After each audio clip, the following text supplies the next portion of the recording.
Une méditation tirée du livre Maranatha, Le Seigneur vient d'Ellen White. 6 août, atteindre le sommet de la perfection chrétienne.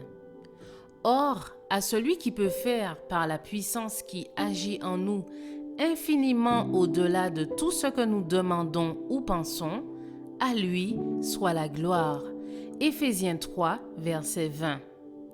Si vous faites de Dieu votre forteresse, vous pourrez parvenir, même dans les conditions les plus décourageantes, à des hauteurs dans la perfection chrétienne qu'il vous semble maintenant impossible d'atteindre. Vos pensées peuvent être ennoblies. Vous pouvez avoir des aspirations dignes, des perceptions claires de la vérité et des desseins qui vous élèvent au-dessus de toute motivation vile. Si vous désirez atteindre la perfection du caractère, vous devez mettre en jeu la pensée et l'action.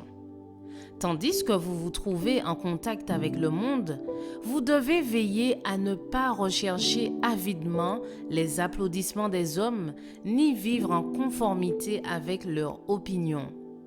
Agissez avec prudence si vous voulez marcher dans des sentiers sûrs. Cultivez la grâce de l'humilité et que votre âme, sans force, repose en Christ.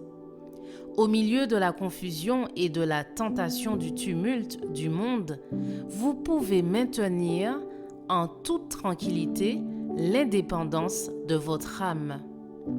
Si vous êtes en communion quotidienne avec Dieu, vous apprendrez à placer son appréciation au-dessus de celle des hommes et vous accomplirez avec plaisir le devoir que vous avez d'aider l'humanité souffrante. Vous ne vous appartenez pas. Le Seigneur a des droits sacrés sur vos plus grandes affections et les dispositions les plus hautes de votre vie. Il a le droit de vous utiliser pour son honneur et sa gloire jusqu'à la limite maximum de vos capacités physiques et spirituelles. Quelle que soit la croix que vous ayez à porter, vous devez l'accepter sans aucune plainte. Beaucoup vivent sans Dieu et sans espérance dans le monde. Ils sont pécheurs, corrompus, dégradés, captifs des tromperies de Satan. Mais ce sont précisément eux que Christ est venu racheter. Ils sont l'objet de sa plus tendre compassion, de sa sympathie et de son effort infatigable, car ils se trouvent au bord de la ruine. Ils souffrent à cause de leurs désirs insatisfaits, de leurs passions désordonnées et des reproches de leur conscience.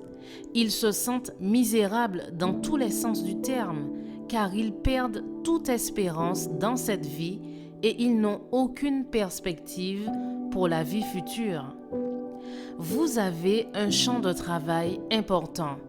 Vous devez être actif et vigilant et obéir joyeusement aux demandes du Maître. Je vous souhaite une excellente journée. Que Dieu vous bénisse.